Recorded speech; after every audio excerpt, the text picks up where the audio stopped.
to the two of you and to the book. I hope you don't mind. Um, um, I'm so thrilled by the book. And I have all these events that we do, but this is the one I've been looking forward to the most, to get to meet Nathaniel after many years of following his work. Well, you're very kind. And to read a really great book. And the photography is just fantastic. I assume we're going to see a little bit of it. My favorite, Michael, is the photo of the cat from the Stormers. Mm-hmm.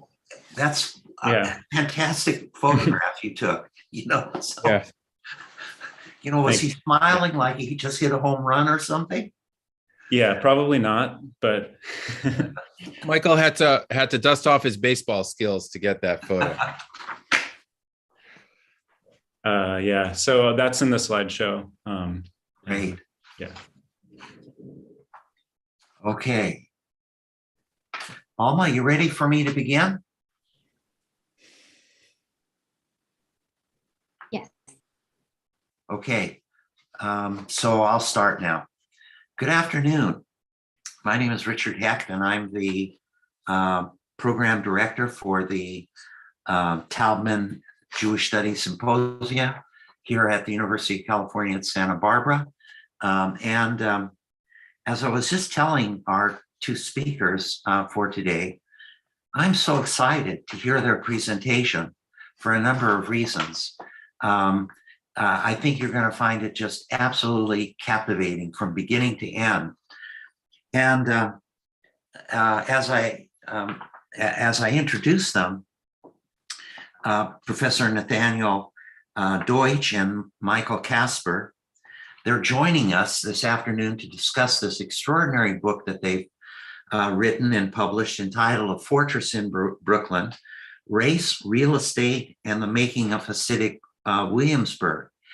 And the subtitle, I think, is very important because it puts together the lived experience of a Hasidic community in the context of the United States. Let me say a brief word about each of our authors. Nathaniel Deutsch is professor of history and the Baumgarten Endowed Chair in Jewish Studies at the University of California at Santa Cruz. And he has a number of books, all of which are very important and many of which have received awards. I'm not going to list off all of them, but simply some that I found most interesting.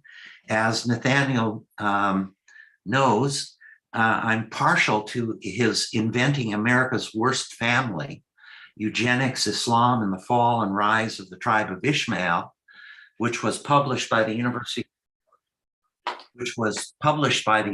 of California Press in 2009, and won an honorable mention from the Organization of American Historians as the best book in social and or intellectual history in 2010.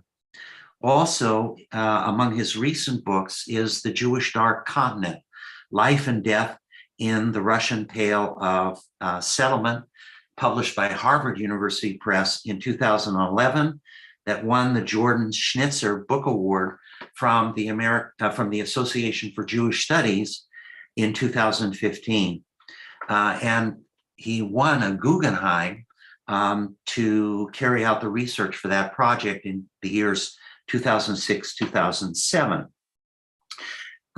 Michael Kasper is the Jacob and Hilda Blaustein Postdoctoral Associate in Modern Jewish History at Yale University, and is a historian of modern Eastern European Jewish political and politics and culture. He received his PhD in history at UCLA with a dissertation entitled Strangers and Sojourners, The Politics of Jewish Belonging in Lithuania from 1914 to 1940. He's held a number of prestigious fellowships, including at the Jack, Joseph, and Morton Mandel Center for Advanced Holocaust Studies, the YIVO Institute for Jewish Research and the Posen Foundation. The title of their introduction to their book is An American Epic. And indeed, the story that they unfold over the course of this book in presenting a portrayal of Hasidic Williamsburg is a true epic in which Hasidic Jews in Europe in the late 19th century and in the first decades of the 20th century rejected any thought of coming to the United States, that they condemned as an impure land that would destroy them, make them secular Americans. Deutsch and Casper tell us that after the Holocaust, many Hasidic survivors were unwilling or refused to return to their homes and instead decided to immigrate to the United States. They write, quote, "What happened next represented the first in a series of extraordinary reversals and reinventions that mark the history of Hasidic Williamsburg." They will tell us in their presentation about the critical role that Rabbi Yoel Teitelbaum, the leader of the Satmar, would play in really inventing or reinventing a Jewish life in Brooklyn. Of course, the question that they answer in this stunning book is, how did Teitelbaum and his Hasidim do it? Especially how this community survived in one of New York City's toughest neighborhoods during a time of steep decline, white flight, the construction of public housing, high crime, and unprecedented gentrification. They have written an extraordinary book, and one so well written and crafted that you can hardly put it down. Please use the question function in the Zoom webinar to write your questions at any point in their presentation. And after they're finished, we will use those questions for discussion with them. Now, please welcome Nathaniel Deutsch and Michael Casper. Thank you so much, Professor Hecht, for those introductory remarks. It's really an honor for both of us to be here. And this is one of the events that we've been most looking forward to as well. And we're just sorry we can't be there in person. So we're going to be talking today about our book, and we thought that we would divide our remarks into two in certain ways that really fits in terms of the organization of the book. But before we get into the content of the book, we wanted to say a few remarks, which we can also follow up with if there are questions after our conversation today, on how we came to the project. And I was living in Williamsburg in the 1990s, and this is a neighborhood in Brooklyn right across the Williamsburg Bridge from Lower Manhattan, from the Lower East Side, and we'll show you a map in a second in the PowerPoint. And I was living in a part of the neighborhood that is not heavily Hasidic, and the neighborhood is really segregated into different communities. So I was living in what we'll call later the sort of the area where the artistan, where the hipsters, where the gentrifiers live. And artistan is the term that was coined in Yiddish to describe the gentrifiers. And in the late 1990s, early 2000s, I started to become quite curious about the Hasidic area that was only a few blocks away. One event that I'll just talk about very quickly, because there's a lot to cover, that really got me even more interested was that my wife was pregnant with our second daughter, and she decided that she wanted to go to a midwife. And we arranged for a midwife, and I noticed that the address was in Williamsburg, and we started walking towards the address. I assumed it was going to be in our part of the neighborhood, but after a few minutes, it became clear that it was in the Hasidic part of the neighborhood. And we walked into the midwife's office, and I was the only man there. We were the only non-Hasidim. And we ended up having a relationship with this midwife who delivered our second daughter, Tamar. And she had delivered over 3,000 babies to Hasidic women, including one to a woman named Simi, 17 babies. And so through that experience, we got to know some people and also shed light on certain aspects of the neighborhood and of the community that really weren't visible if you were just walking through or driving through the neighborhood, for example. And around that time, a little bit later, I think Michael and I met for the first time. Michael, maybe you want to talk about a little bit about what you were doing in the neighborhood. It's now over, is it 15 years ago, or I can't remember. So long, yeah. Yeah. Yeah, so I had studied Yiddish in college and had just come back from a year in Lithuania when I moved near Williamsburg to Clinton Hill, but just south of Williamsburg, south of the Brooklyn Navy Yard.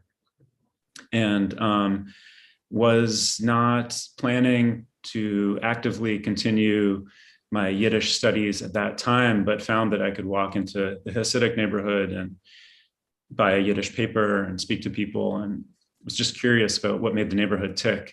And it was around that time that I met Nathaniel through a mutual acquaintance. And we actually met to discuss something else actually related to Jews of Ukraine.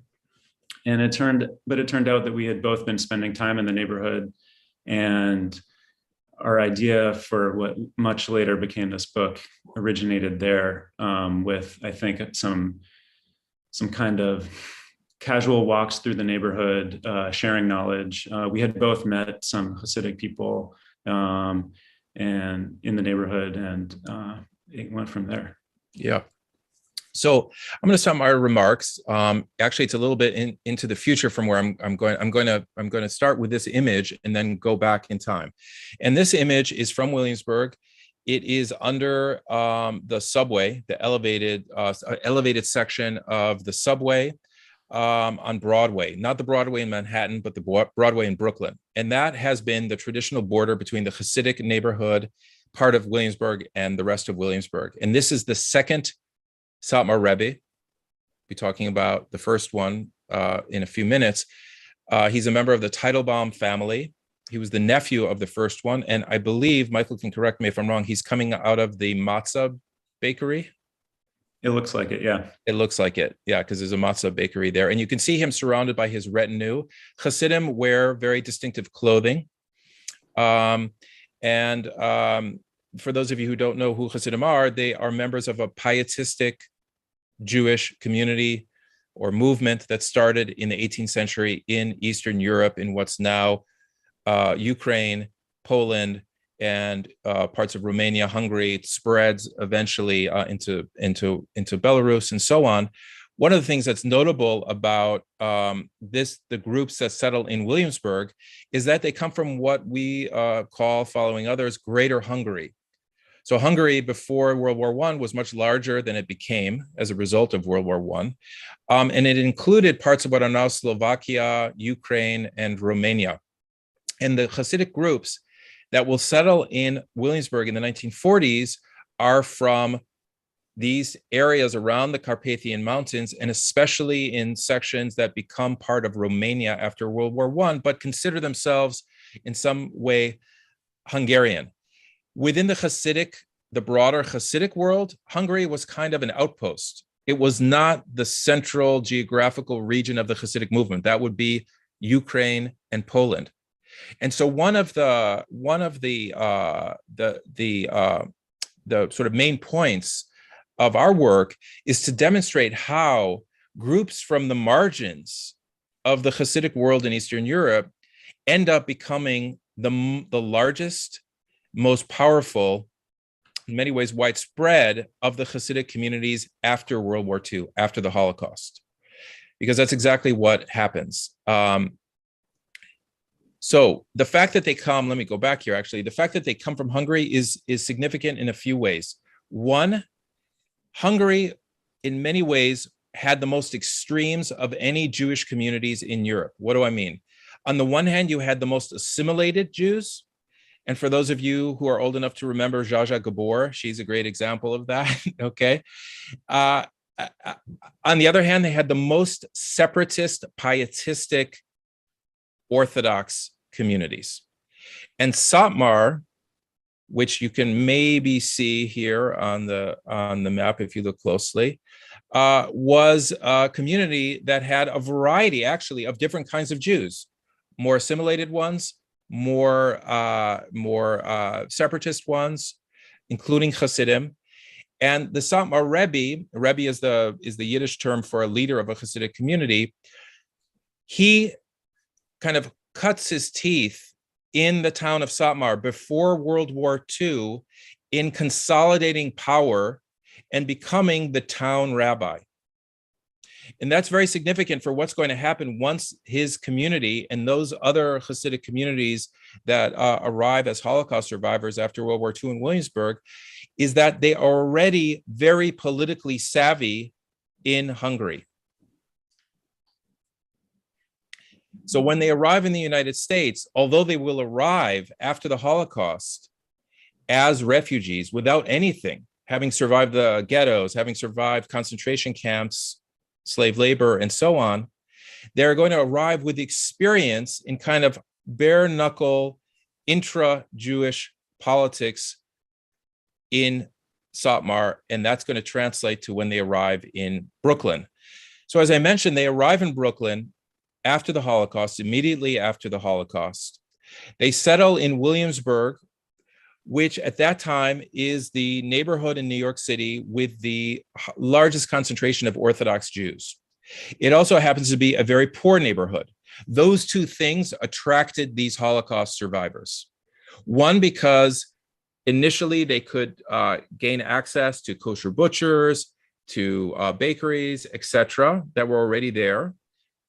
And two, because they could also gain access to affordable housing and spaces for things like schools and other matzah factories and other institutions that they immediately start to establish and use exclusively. So even though it's an Orthodox neighborhood, and that's one of the reasons they were attracted to it, they set up parallel institutions almost from the very first day that they arrive, and separate themselves not only from Reform Jews, conservative Jews, let's say more secular Jews in general, but from Orthodox Jews, from other Orthodox Jews.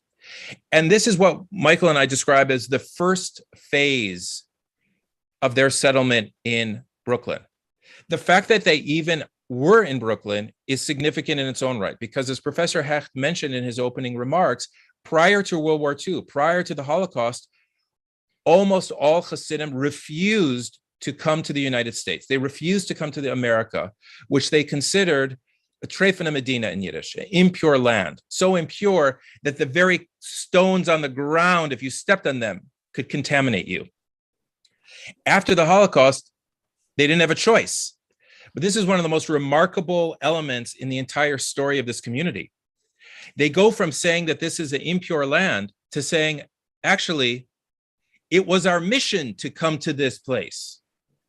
That this is the last exile in a series of exiles that the Jews have experienced, from Egypt to Babylon, to Spain, to Russia, and now to the United States. And it's precisely because it's the most impure land in the entire world that the Hasidim have to come to elevate the sparks that are trapped there in that impurity. And that will be the final stage before the Messiah will arrive. And so their mission is to be in America. And this is another very important ideological point that we make in our book. America becomes the geographical and theological focus of these Hungarian Hasidic groups led by Satmar, as opposed to the state of Israel. Because already in Hungary, the Satmar Rebbe, Yoel Teitelbaum, who you'll see a photo in a second, was among the most strident anti-Zionists within the broader Orthodox Jewish community. He and those who agreed with him believed that that until the Messiah or the Mashiach comes, there should not be a Jewish state established in the land of Israel. And he continued to believe that and insist on his followers that they share the same view. And it really drove much of what he thought he was doing in Brooklyn, because he was creating in his mind, and his followers accepted this, an alternative to what was going on in Israel, which he went so far as to say was actually the work of Satan, insofar as it led Jews astray in his mind from what he called Torah true Judaism. It replaced Judaism with nationalism. All right, who is this figure that I've been talking about? Here is Joel Teitelbaum. He was a member of the most important Hungarian Hasidic group that went all the way back to the end of the 18th century. But as I mentioned, the Hungarian Hasidim in general were fairly marginal compared to Ukrainian and Polish leaders. He was distinguished by his anti-Zionism, by his piety, by his learning, and by his extremism when it came to pretty much everything. He was a very extreme person. After the Holocaust, that kind of intensity proved to be very, very effective among the small number of his followers who survived the Holocaust, and many other Jews from Hungary who initially weren't his followers, weren't even Hasidim necessarily, but felt orphaned and came to see him as a kind of spiritual father. Now, I mentioned that in the 1950s, the Hasidim in Williamsburg consolidate their position vis-a-vis the other Jews in the neighborhood. As it turns out, that's also a decade, when many of the other Jews in Williamsburg are moving out, along with many Jews and white ethnics in New York City in general. So they're moving to other neighborhoods in the city or to the suburbs. The Hasidim remain. So over the course of the 1950s, their percentage of the population, Jewish population, increases relative to the other Jews who are out migrating. At the very same time, the neighborhood is receiving a very large influx of Puerto Ricans and becomes one of the largest Puerto Rican neighborhoods or neighborhoods with the largest Puerto Rican community in the entire city of New York. Smaller African-American community too on its southern border. And then there are also some white ethnics who do remain in the neighborhood. One of the things that characterizes Williamsburg from its very beginning, and that continues to this very day, is its working class character. There are many working class Jewish men and women in the community. They work in a variety of different professions, carpentry, plumbing. Many of them now are involved in real estate. This photo is from when the garment industry was a thriving part of the local Williamsburg economy and employed many Hasidim and Puerto Ricans, especially, both members of both communities, men and women. And arguably, maybe not arguably, Hasidim right now in New York are probably have the largest population of working class people of any Jewish community in New York. Here's an image from the early 60s. By this time, Hasidim and African Americans and Puerto Ricans are sharing the neighborhood. White flight has accelerated by this point. And this brings up one of the most interesting and we thought important aspects of the story, which is that in the late 50s and 60s, the city decides to build public housing, high-rise public housing in Williamsburg. And you can see the buildings, some of the buildings going up in the background there. This is at a time when public housing, and especially high-rise public housing, is becoming associated with racialized poverty, and many whites refuse to live in the projects. Hasidim bucked this trend. Hasidim actually petitioned to live in the projects to such a degree that they end up becoming the majority of a number of the projects in Williamsburg and triggering a lawsuit against the city of New York that the city is favoring Hasidim illegally at the expense of especially Blacks and Puerto Ricans who are on the housing lists to get into the buildings. So this is really an extraordinary development. Again, if you look at the history of New York, this is at a time when there's such an incredible outflow of white residents. And that's precisely when Hasidim are petitioning to get in. And this is one of the ways, and I'll mention two more before handing it over to Michael, in which Hasidim diverged dramatically from other Jews in New York City and across the country in this period, the 60s and 70s, and come to resemble in some fundamental ways much more their Puerto Rican and African-American neighbors in Williamsburg. So there's public housing, their residency in public housing. Another very important way, which we devote an entire chapter to, is anti-poverty programs. Under Lyndon Johnson in particular, the federal government developed a whole series of anti-poverty initiatives, known popularly as the Great Society. And Hasidim, very early on, 1966, 1967, realized that they are eligible for these programs. And they develop an entire activist class alongside Puerto Rican community, Black community in Williamsburg and elsewhere in New York City, who work assiduously so that the Hasidic poor, of which there are many, gain those benefits from the federal government. And they become the biggest beneficiaries in the state of New York, in the state of New York, for some of these programs of any community in this period. So that's a remarkable part of the story. And actually, these things continue into the present day, something that Michael and I trace up to the present, where it's no longer public housing, for example, that's being built, but Section 8 vouchers to be used for affordable housing that Hasidim have benefited from to a great degree as well. Now, this is another thing that came up that actually Professor Heft mentioned in his introductory remarks as well, which is that Williamsburg, like many neighbors in New York, but actually Williamsburg of all the neighborhoods in North Brooklyn, becomes the biggest site for street gangs. And this is a map from New York, from the New York Times, with a list of all of the street gangs in part of Brooklyn, and you can see a little bit of Greenpoint, which is to the north of Williamsburg, as well as a few other neighborhoods, that are right proximate to the Hasidic triangle, as the Hasidic part of Williamsburg is known. And this is a period in general in New York City, the 60s and early 70s, when the crime rate went up dramatically. And the Hasidic community, like all the communities in the area, was affected by it. Now, the third way that I'll mention, in addition to public housing and anti-poverty programs that Hasidim diverge from other Jewish communities in the city at this time, is that they take a muscular and even aggressive stance towards crime against members of their community. So much so, in fact, that they're accused of vigilantism by some of their neighbors.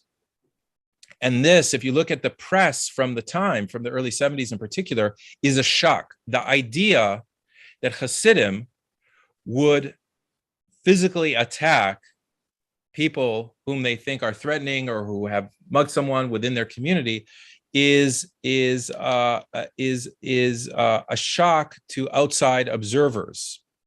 And there's a whole series of press articles that are articles in the press that are published at that time expressing that shock. Now, for Michael and me, who had looked at decades by this point of sources on the community, it was much less of a shock, because the community was very, very determined not to run away, very determined to maintain what the leader, Yoel Teitelbaum, said is a fortress in Brooklyn.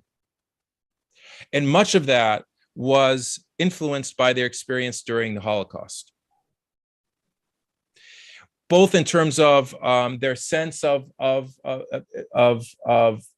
not wanting to give in to threats, but also insofar as those experiences toughened them and created a generation of people who had gone through the camps and the ghettos and so on, and refused to be moved when things got tough in Williamsburg. Now, that created, as I mentioned, tension with their neighbors, and much of the 70s really can be characterized by conflict between Hasidim and their neighbors. Also conflict over lack of affordable housing. And this is actually, I'm going to stop with this image and then turn it over to Michael.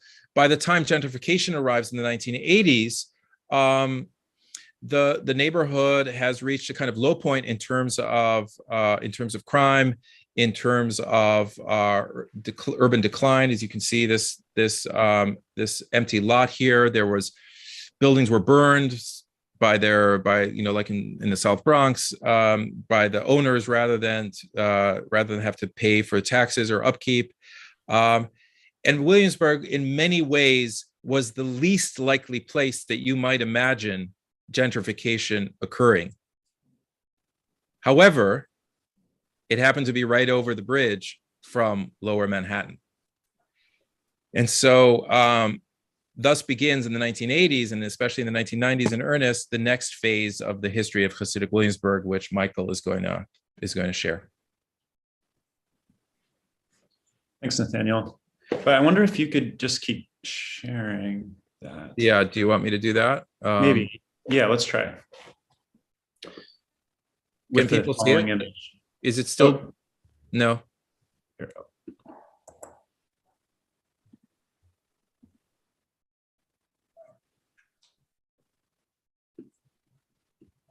Do you want me to do it, or? I'm going to try to share. Okay. Could you? It's not letting me. So yeah, I will do it. Yeah. Okay, thanks. Can you see it now or no? No. Okay. Let's get to it.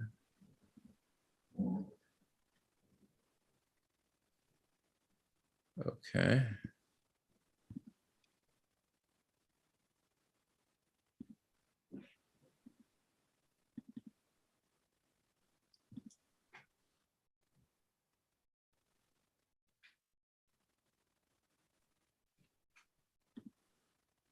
How about now?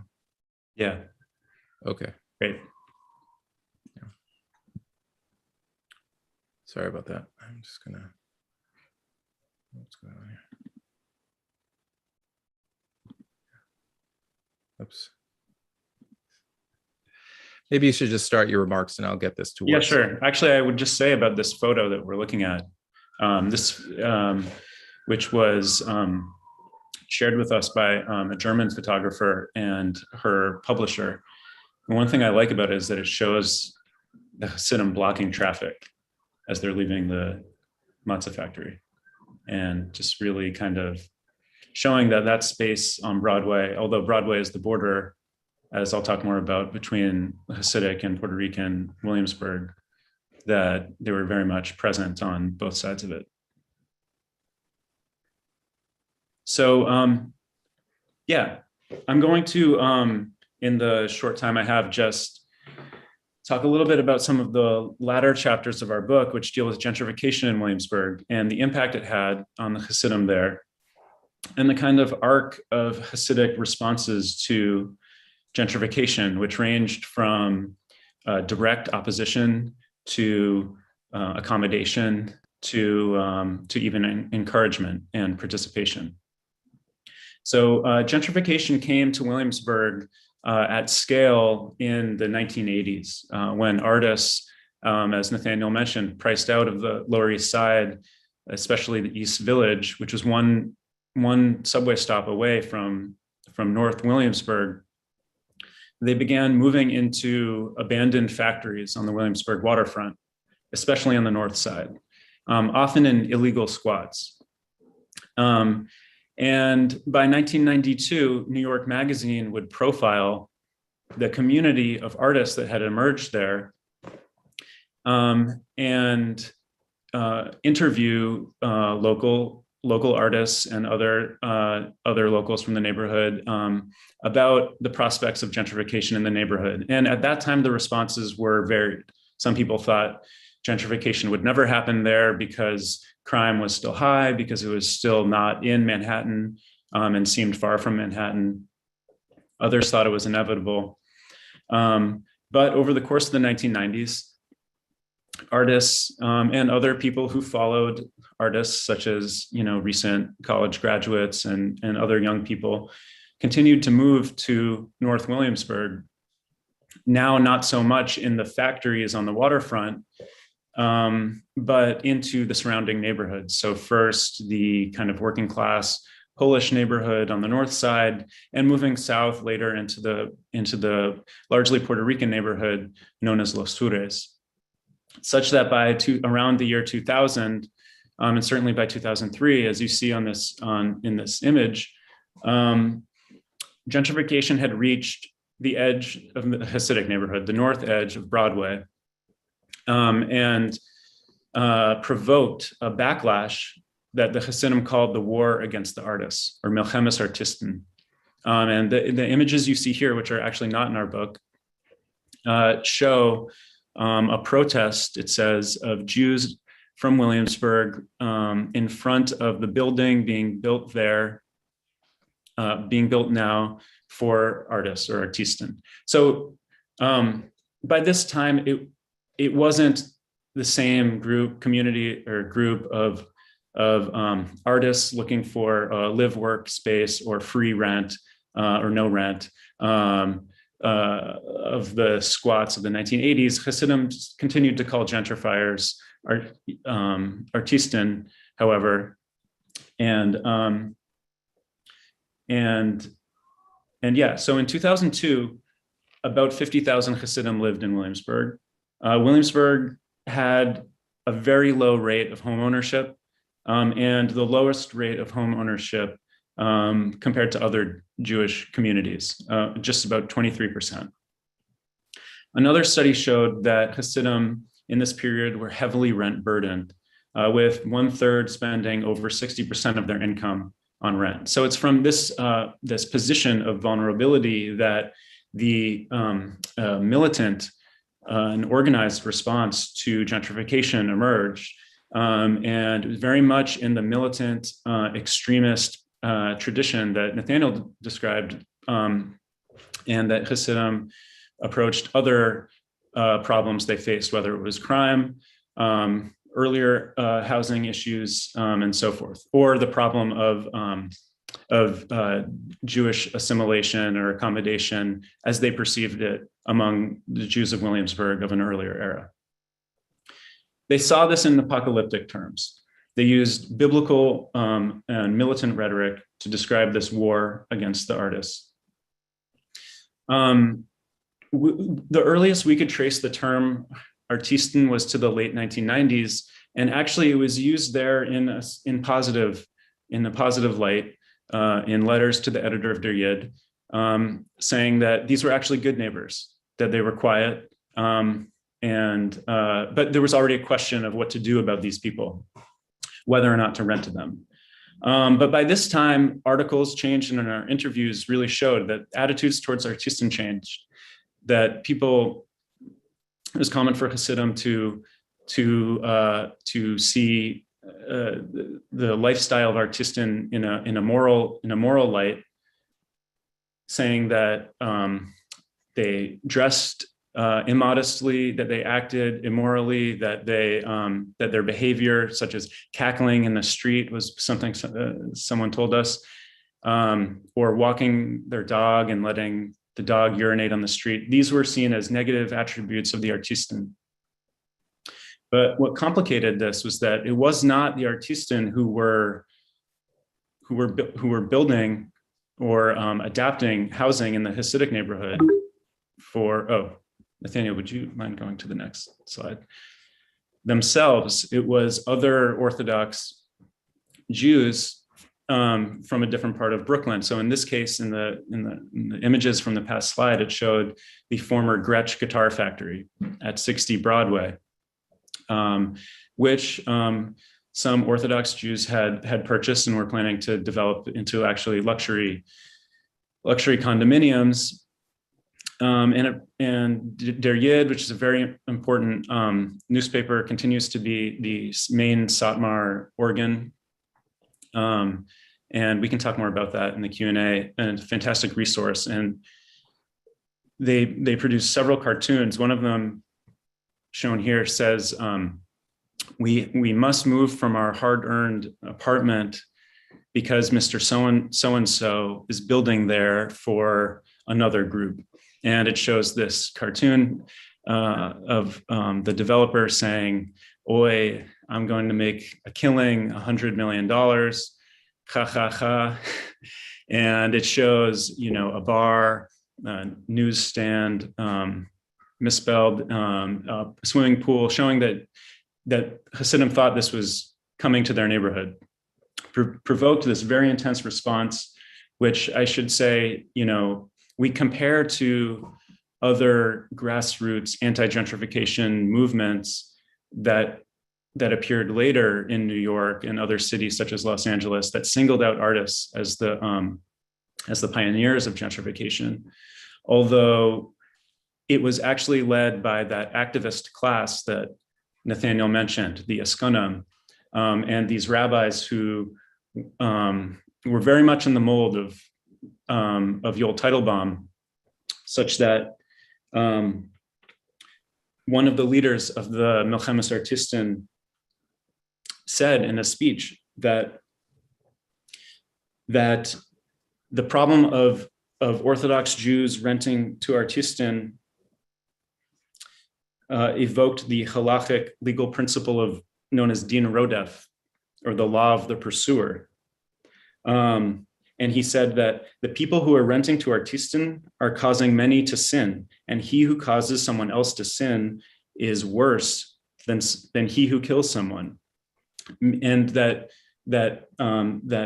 Jews had an obligation to pursue and stop that person and kill actually the person who is causing others to sin. So just to show how serious they felt gentrification was as a threat to their neighborhood.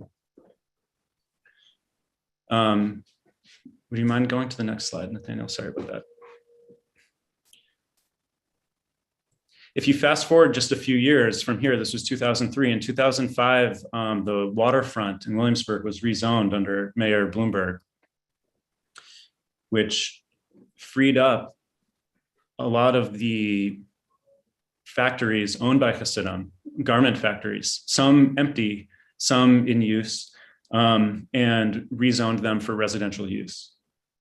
The economic crash and burst housing bubble from a few years after that opened up what one observer called a tsunami of foreclosures. And the neighborhoods around Williamsburg actually had some of the highest rates of foreclosure in the whole city, in all of New York City. So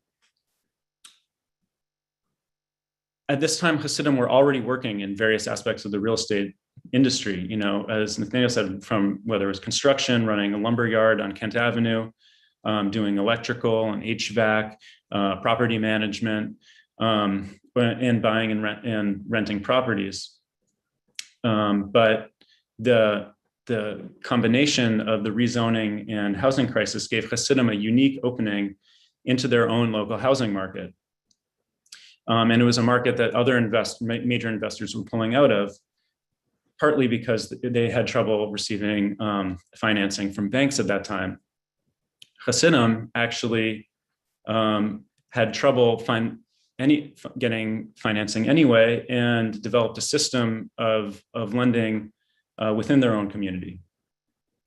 So there were other reasons why Hasidim were, of course, interested in expanding in this immediate area. They had unique ties to the neighborhood that other investors didn't.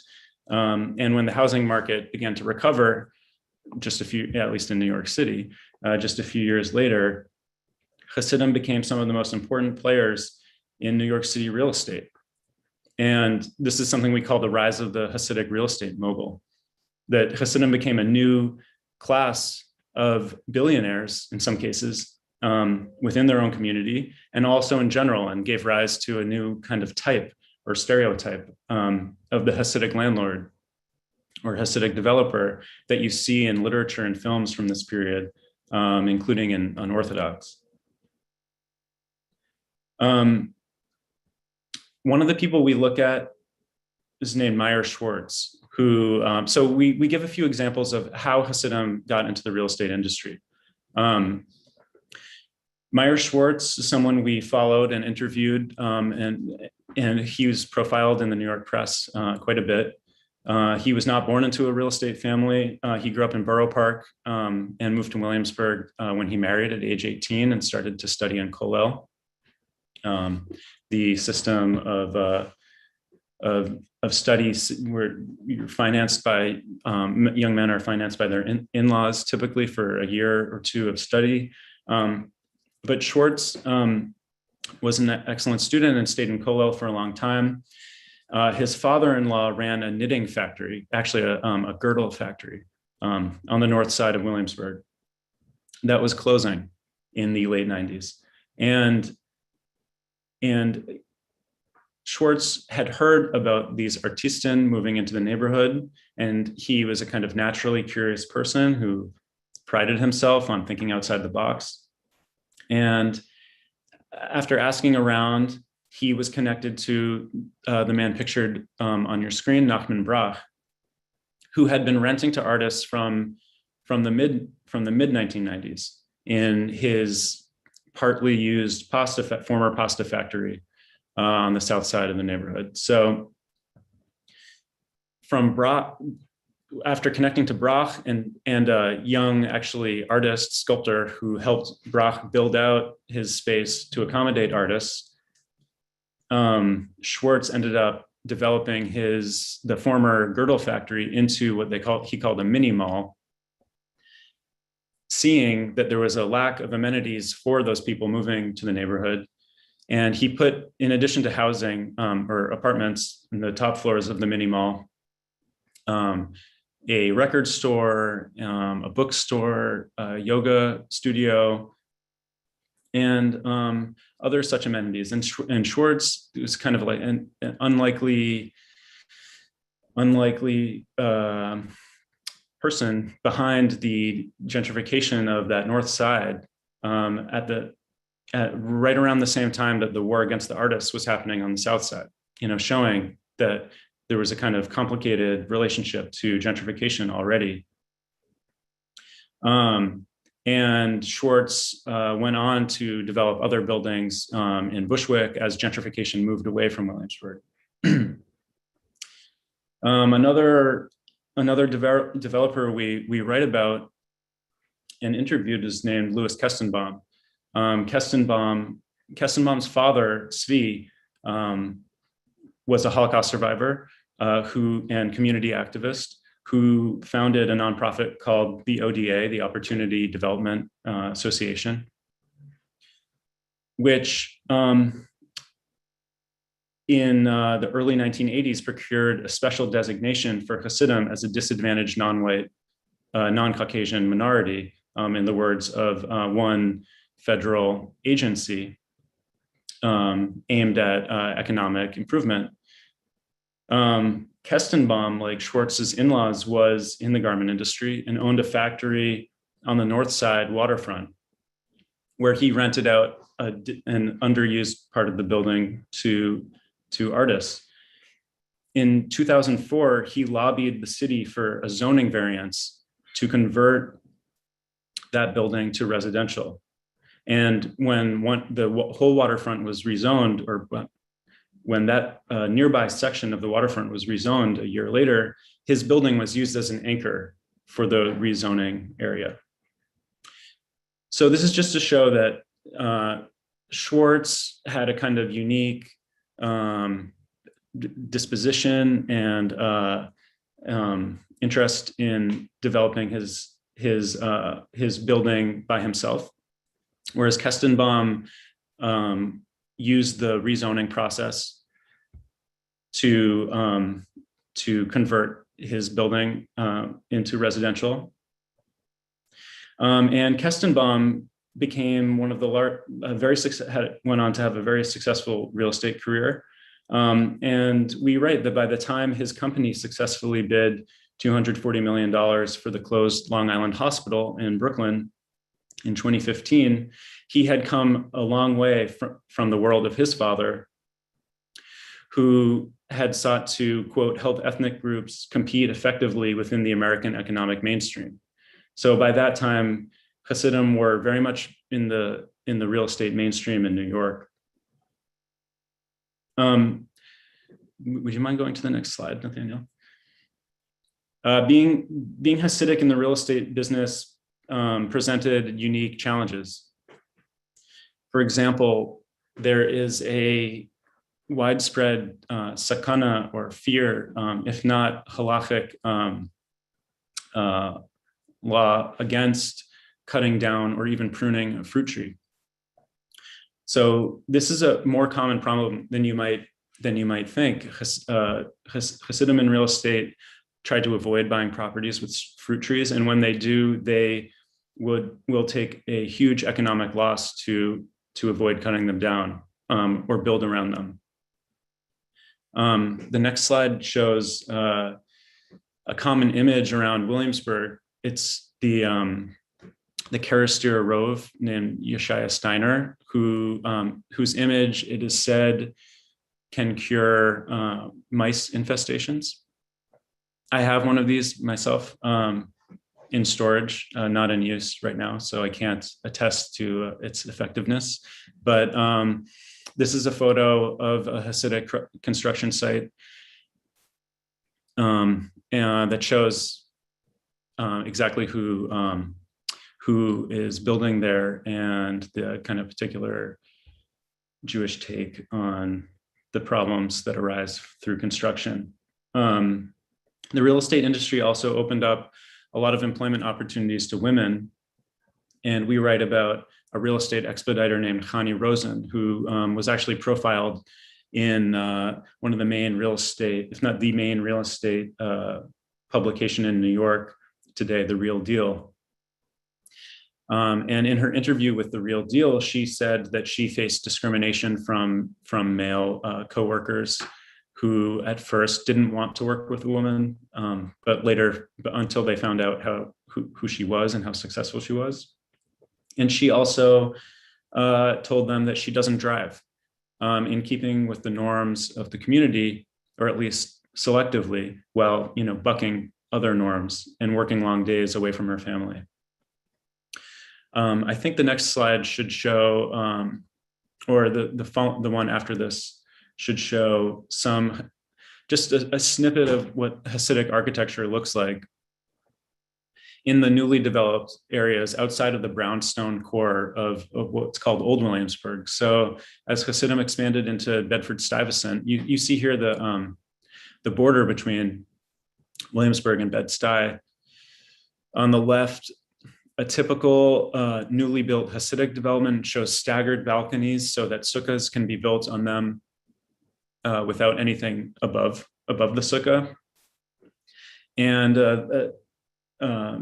you also see bars on the balconies, on the windows going up to the 5th and 6th floors, which is not typical in New York, but typical of Hasidic buildings.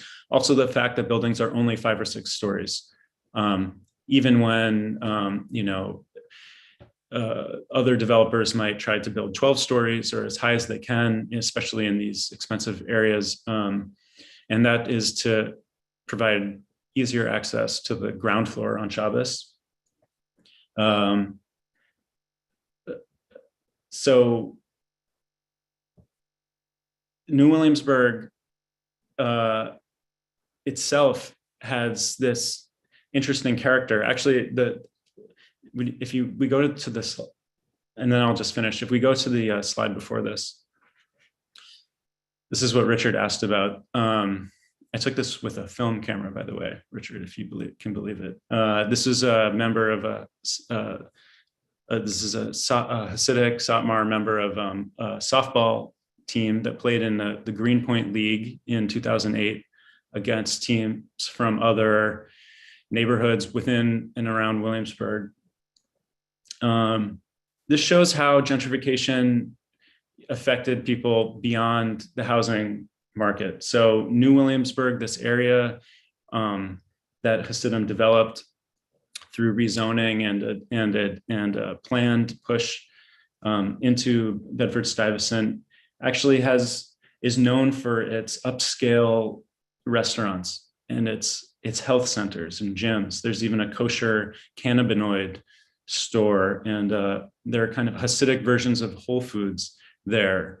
And it's very much against the tradition of Yoel Teitelbaum, who used the word luxus or luxury as as a threat to the neighborhood, and had a whole philosophy against luxus. So now, with the kind of embourgeoisement of a sector of the Hasidic community, there's an interest in these more luxurious products and aspects of life.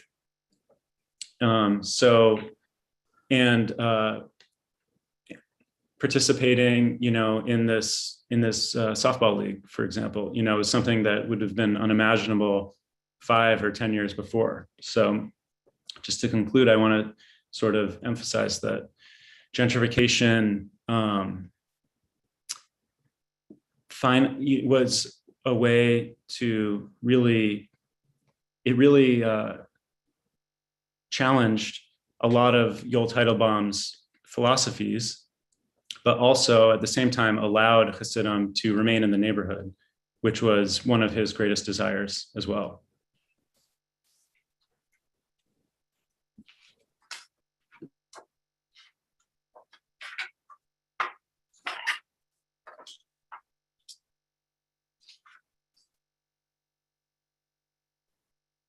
Okay. So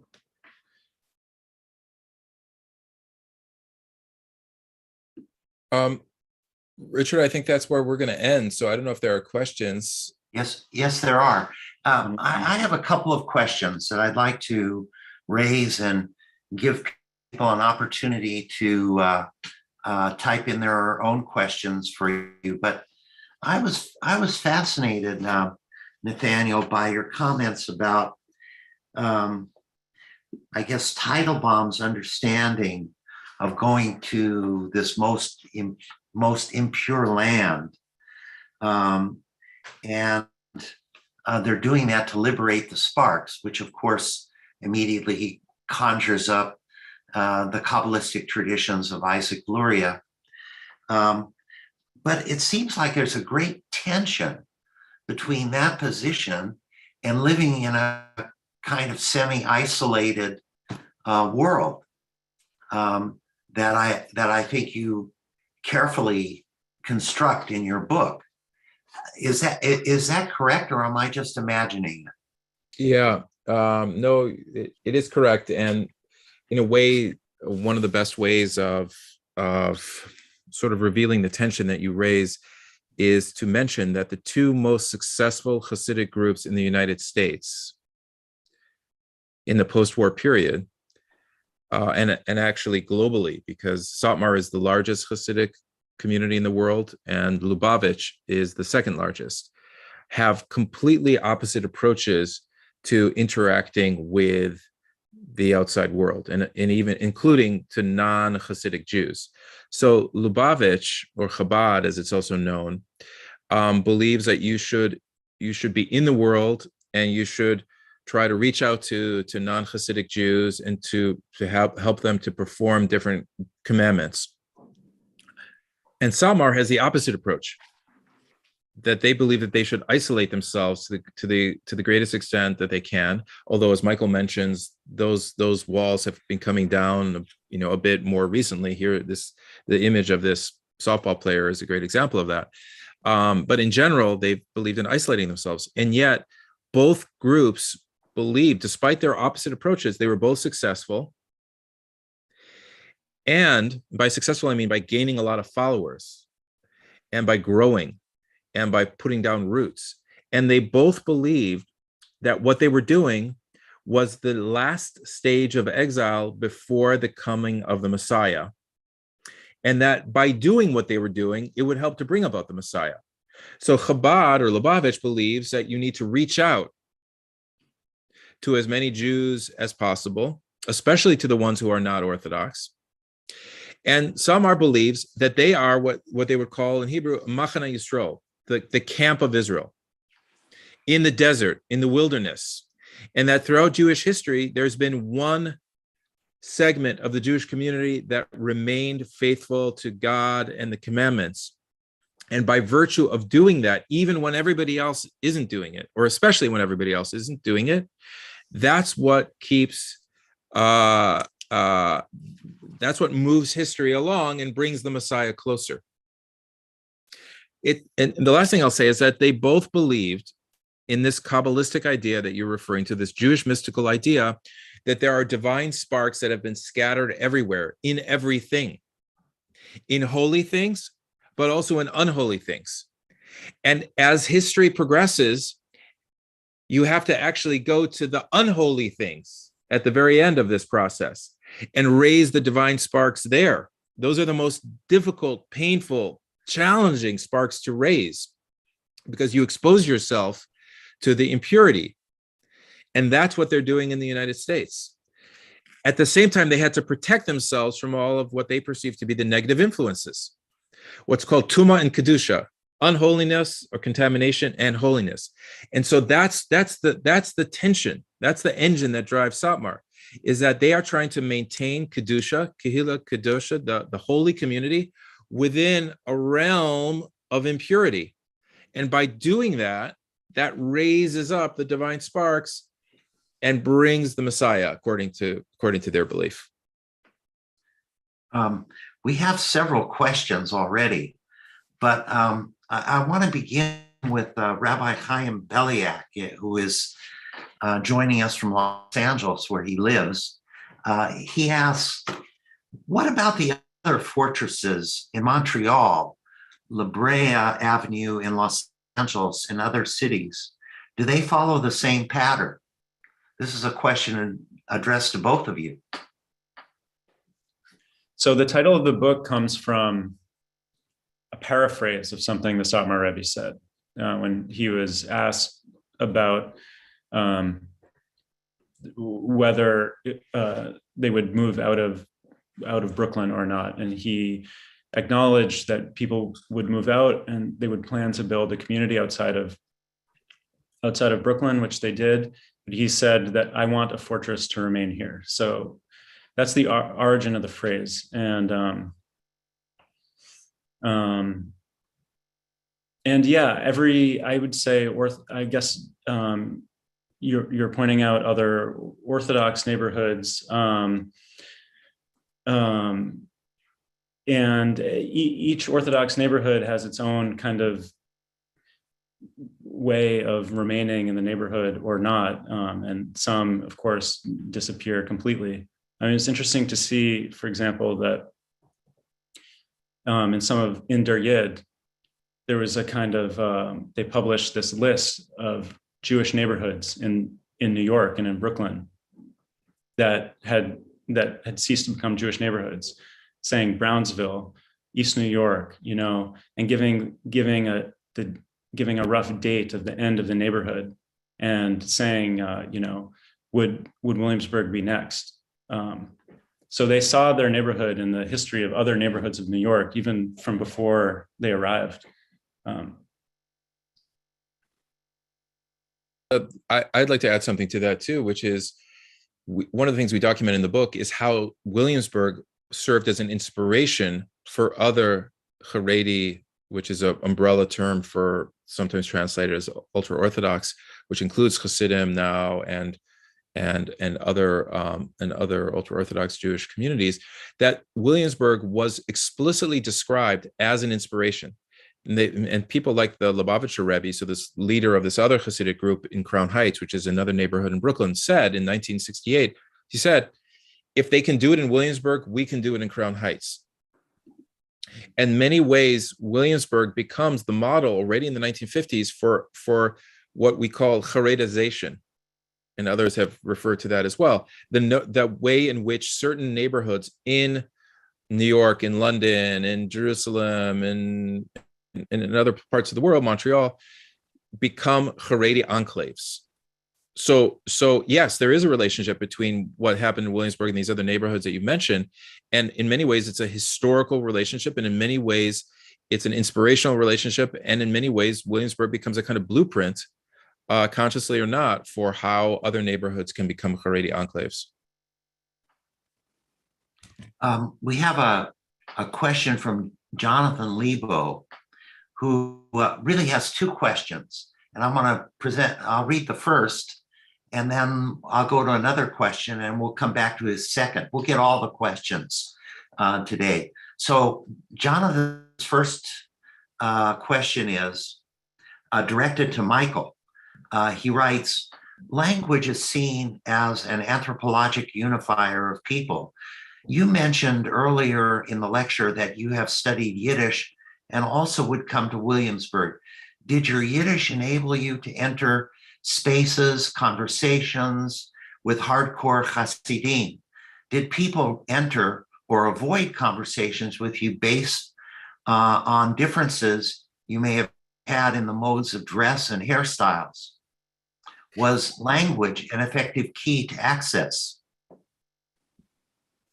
That's a good question. And yeah, so Hasidim in Williamsburg speak a unique dialect of Yiddish influenced by Hungarian and English, and is quite different than the Yiddish I learned in Lithuania.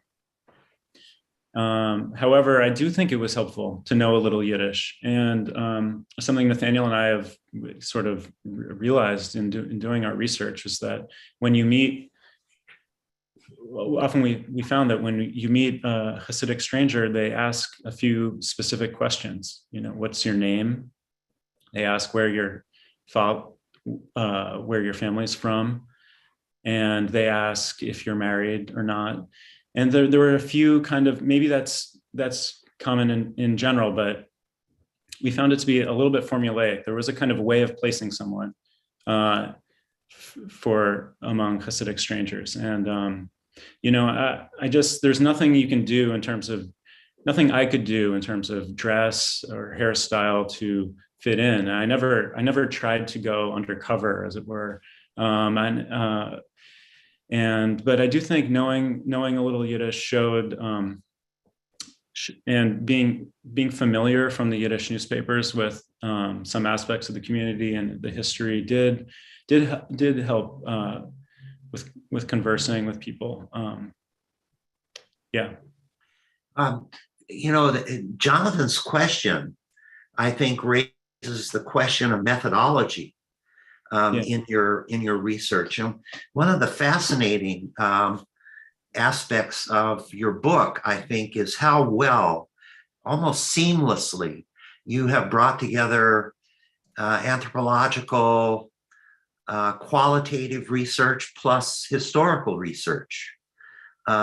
So could you say a few words, both of you, on your reflections on the methods that you used in going about your work? And Michael, you mentioned Der Yid as an important resource for this kind of research. Yeah, something else I would also add, I think, to Jonathan's question is that, you know, there were people who were rude to me or to us, for example, or seem to want to talk to us. And it was just, you know, it was just like entering any other neighborhood in which I'm a stranger, you know, in New York. You know, there are people who were friendly and curious, and there are people who were rude and or didn't want to talk. So it wasn't exactly that. So I'm not sure how much knowing a little Yiddish helped. I mean, something I kind of wonder myself about that. But yeah, I mean, our book isn't an ethnography per se, and it's not a work of anthropology, and it's the backbone is really research we did in the Yiddish press and in archives. For example, the municipal archives of New York, in the papers of a deputy assistant of a mayor who had connections to the Satmar community. We also did research in Hasidic texts, but the kind of conversations we had with people were very important, especially for the contemporary gentrification work. I don't know. Yeah, I mean, it's a really important question, and one that I started out doing text studying traditional Jewish texts, and at a certain point, when I was writing a book on this Jewish holy woman, a Hasidic holy woman called the Ludmira Moed in Yiddish, the Maiden of Ludmir, I reached a limit to what I could access through text written about her, because in fact, there really wasn't a lot written about her, and what was written about her was very speculative. And so I decided to, at that point, just by serendipity, I ended up talking to people from her town, from her shtetl, from Ludmir itself, who had survived the Holocaust. And, in terms of my own work, that really got me. From then on, every time I would do a project which involved text, which involved history, I would also try to talk to people who were somehow connected to the story. And so that's what we did in this book as well. And for a Hasidic community, Hasidim document their own community. They document their own history in different ways, and they write, whether it's in newspapers, whether it's in what's called responsa literature, shilas and shuvas in Hebrew, meaning when people will ask a question of a rabbi about a particular legal question or something that's going on, and they want an opinion.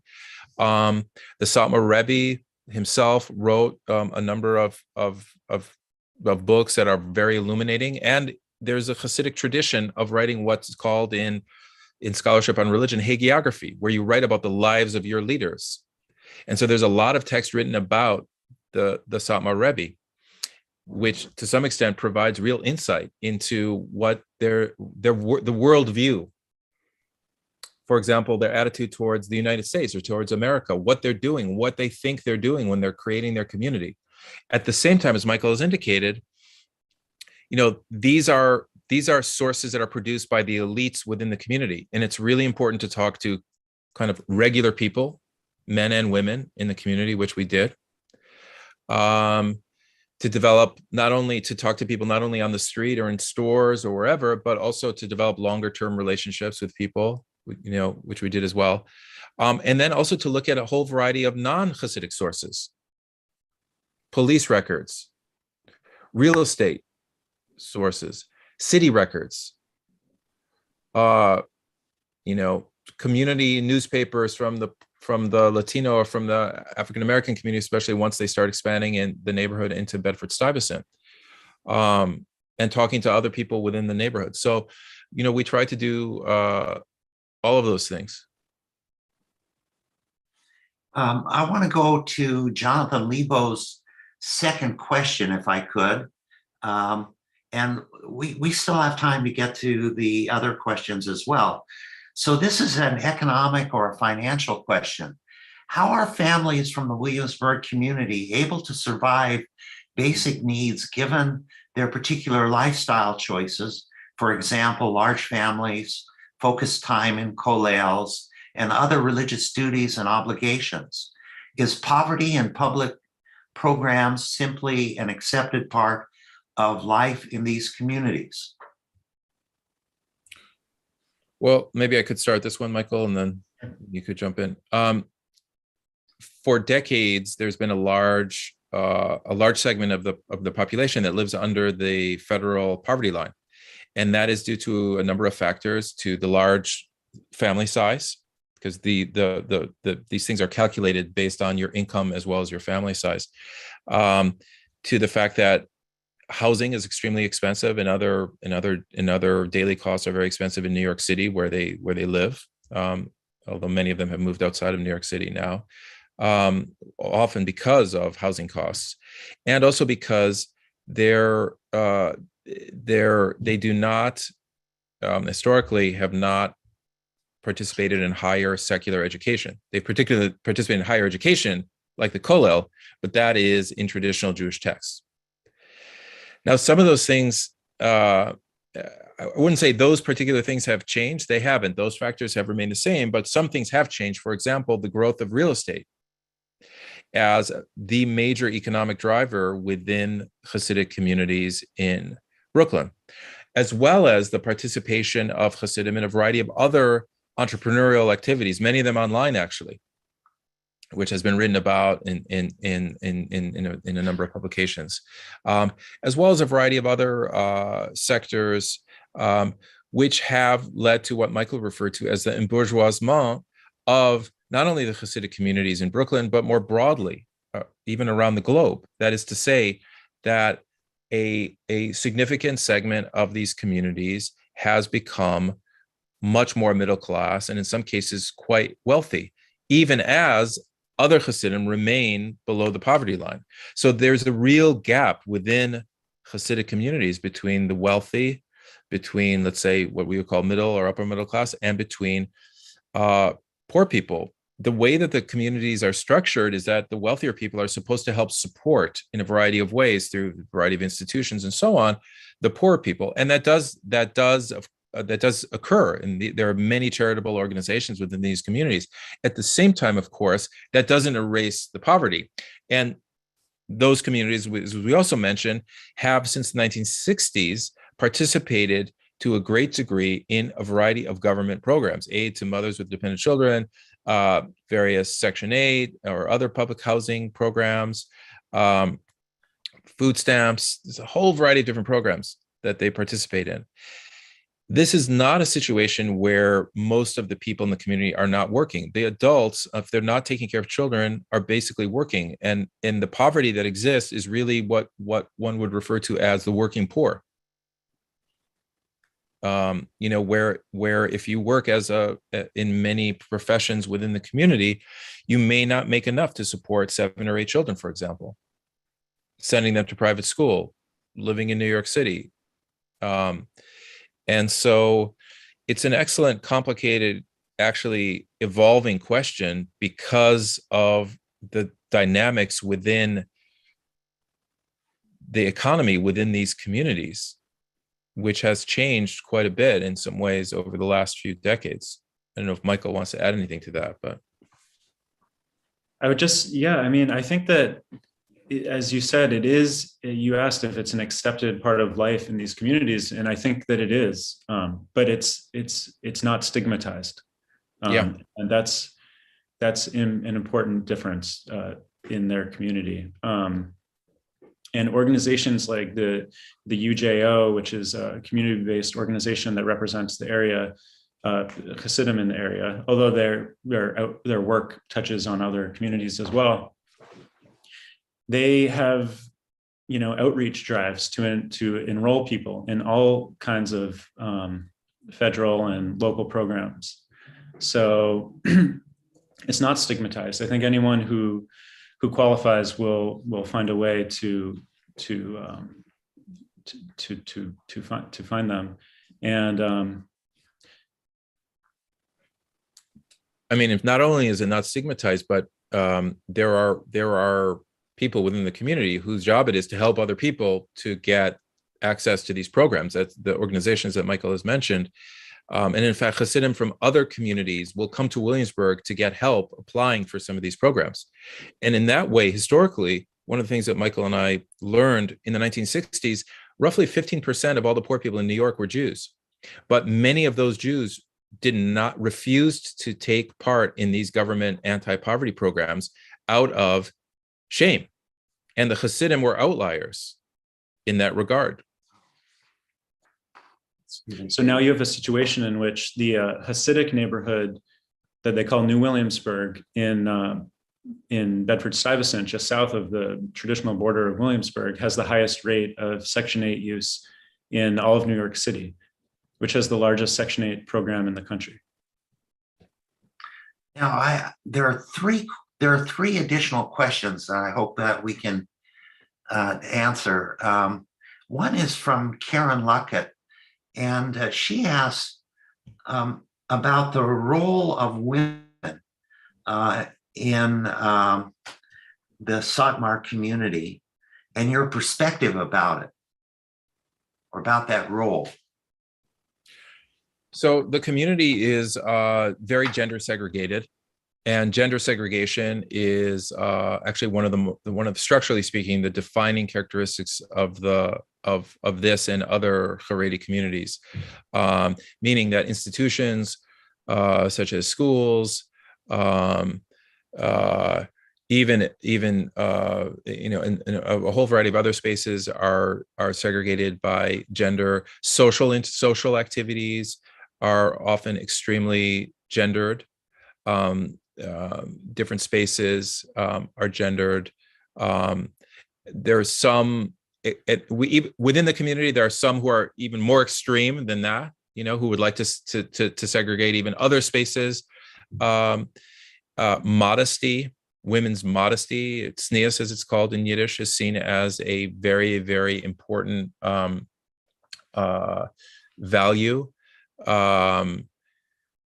Women, because of these institutions are very segregated, women's experiences in some fundamental ways are quite different. So for example, in education, girls and women tend to have a much better secular education than men, and often speak English much better than men at the same time, and therefore have access to media sources and to cultural influences outside of the community in certain ways that men might not. But at the same time, they do not have access to the power within the community in the way that men do. The leaders of the community are men, not only the religious leaders, but leaders of let's say like the organizations that Michael was mentioning are all led by men. Women typically work in those organizations. Women are in the workforce in a variety of different professions. So it's to answer that question would take a long time, because it's one of the most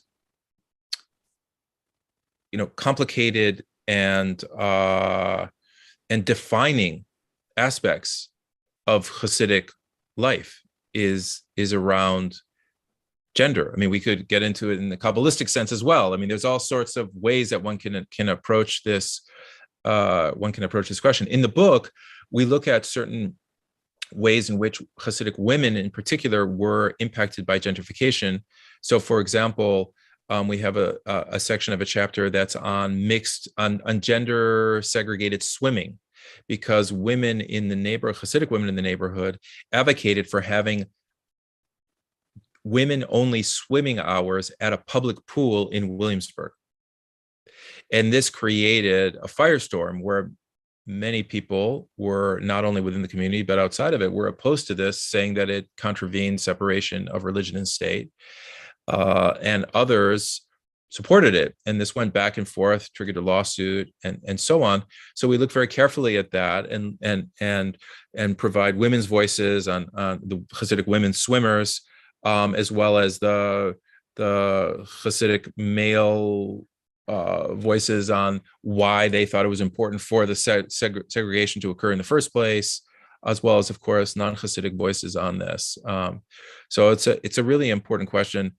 In terms of the methodology, we interviewed a number of women for this book, and I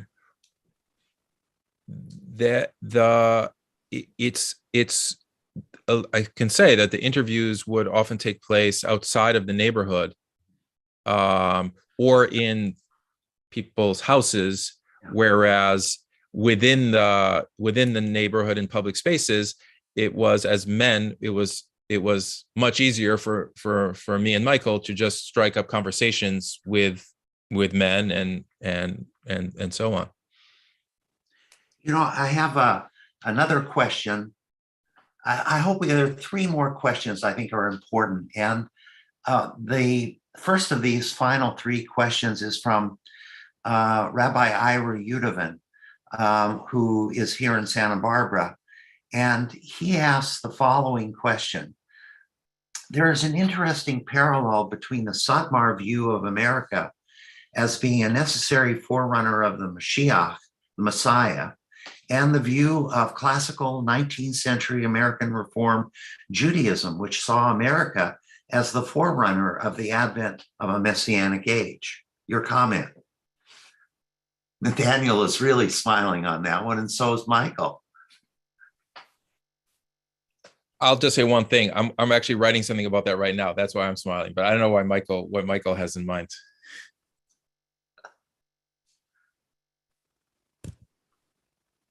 Maybe you should take a stab at it then. Oh yeah, no, that's absolutely right. Yeah, it's really fascinating. Yes, as the questioner points out, that in the 19th century, you see German Reform rabbis or Reform rabbis of German origin talking about America in this way, Now, at the same time, there were Orthodox rabbis from Germany who were end up in the U.S. who are the first to describe the America as, the worst place in the world. So it's this kind of parallel genealogies, and then eventually, not only Hasidim but Haredim, and this is something that I found with doing research for this thing I'm writing. So you have Haredim from a variety of different Hasidic groups, but then also from what are called Misnagdic or Yeshivist group, who also will start to describe America in more positive light, and even in this kind of messianic light. Now, of course, they're not going to say, oh, you know what, we were anticipated by these Reform rabbis. And they tend to see it in Kabbalistic terms, whereas the Reform rabbis do not. So that's a chief difference. But yes, that's absolutely right. There is this earlier Reform vision of America as playing this role in what you would say is kind of the Jewish theological drama. And it's a fascinating parallel. Now, the final question for this afternoon is from my colleague, who is from UCLA and UC Santa Barbara. He teaches at both of our universities, but his name might make you think he teaches at Stanford, and the only similarity is the name. Well, there are other similarities as well. They're both great scholars, but so Steven Zipperstein, our Steven Zipperstein, writes, has the COVID pandemic had any psychological impact one way or the other on the Satmar fortress mentality? I mean, so that's a great question. A whole book could be written about Satmar and COVID, I think, and maybe someone's writing it now. But the pandemic hit as we were finishing our book. I mean, really putting the finishing touches on it. So we couldn't address it and its effects on the community. But I do think it's affected the community in a lot of different ways. I mean, first of all, they had high rates of infection and death early on, and there are various factors for why that may have been the case. But as far as a fortress mentality goes, I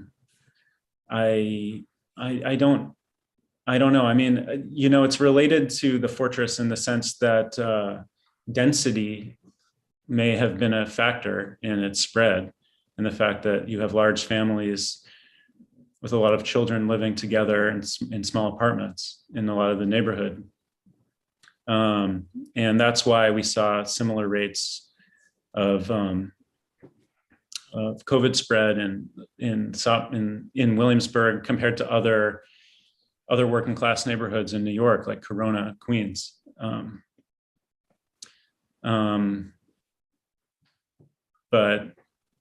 But yeah, I don't know. I'm not sure. Nathaniel, what do you think about a psychological impact? Yeah, well, it's definitely traumatic because a lot of it's interesting, like often the image that's chosen for representing not only these communities, but Jews more generally, which is an interesting historical aside, is the old man with a white beard. Rembrandt, and there's many examples I could give. But in fact, these communities are weighted heavily on the young. They have in fact, they're the youngest in terms of the number of children of any communities in New York City and among the youngest in the country. And so there are actually very few old people in these communities. And yet the older people in the communities are often the ones with the connection to the leaders, like Yoel Teitelbaum.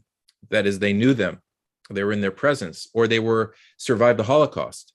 And so they are really links, and because of Jewish attitudes towards ancestors and towards and the past and so on, they have a lot of respect and so on. And so this was the generation, not only in Samar, but in Crown Heights and other Hasidic communities and in Israel as well, that was devastated by COVID.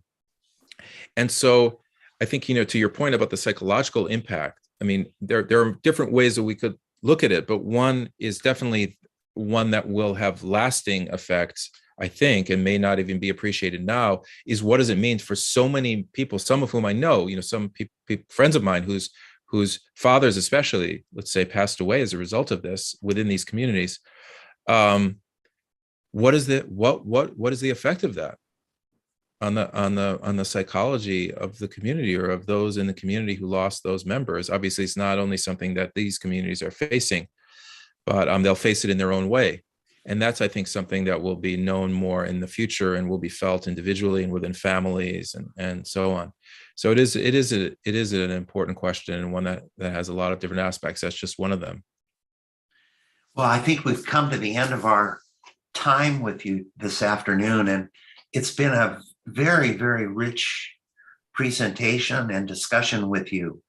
And obviously, there are so many other questions that can arise. And I hope people will take advantage of our good friends at Chaucer's Bookstore to purchase a copy of A Fortress in Brooklyn, Race, Real Estate, and the Making of Hasidic Williamsburg. This is a book that all of us should read. And not only should we buy a copy for ourselves, but it's a great gift to give to other people. So I hope that we'll be continuing our encounter with Nathaniel Deutsch and Michael Kasper as we read your book in the future. Thank you very, very much for this afternoon. We greatly appreciate it. Thank you so much. Thank you, Richard.